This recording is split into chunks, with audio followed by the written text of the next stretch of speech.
Recent headlines out of the skies have been pretty hard to ignore. You see left to right there, scary situations. Most recently, that crash landing in Toronto put that Delta plane belly up and people having to crawl out. But also the deadly collision in Washington, D.C. last month and the medical jet crash in Philadelphia. Even some aviation experts are a little bit concerned. Listen.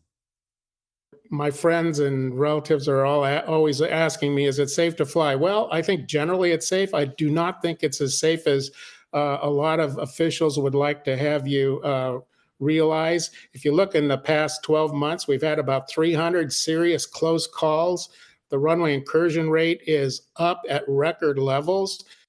So you see this FlightAware map, those are the planes that are in the sky right now. You know, despite the recent headlines, tens of thousands of flights take to the skies in the U.S. every day, like we're seeing right here. They land without any problems. It's a real-time map that we're showing you there just to show you that despite the headlines, people are getting on airplanes. But in getting on those airplanes, and we have a guest joining us now, Nicole Ibarra, they're feeling some anxiety. Nicole, you're a therapist at Kaiser Permanente in Redwood City. What are you hearing from the people who come there to get some help?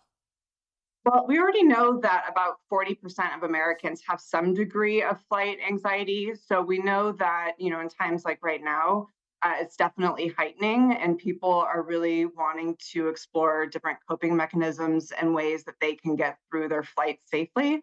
And we know that anxiety builds on anxiety, right? So oftentimes we're feeling really anxious, anticipating what that experience is going to be like.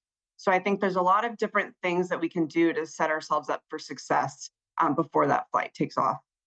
Well, and it's all about that hypervigilance that people feel when they get in that anxiety spiral. How do you break that hypervigilance and really sort of get more centered to get on your plane? Great question. So when you're in your calm mind, knowing the facts can be helpful. Knowing that if you were to take a flight, there's much more of a chance that you're going to have harm caused to you, in a car accident. But when we're in our anxious mind, our body doesn't know that, and we're responding like we really are in fear. So visualizing having a safe landing can really help. Grounding techniques, there's mental, there's soothing, and there's physical. And I would experiment with different grounding techniques before your flight to know which one works for you. So for me, I love physical grounding. Right. And just giving yourself a hug, touching different pressure points, planting your feet to the ground, almost like they're tree roots.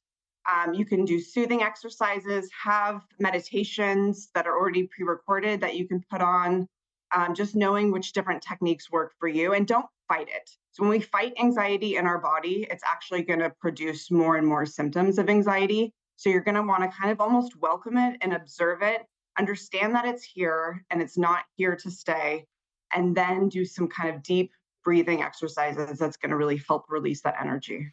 All right, Nicole Ibarra, I think that is so important. What we resist persists, especially when it comes to anxiety. I agree with you. Those grounding exercises, breathing in, breathing out.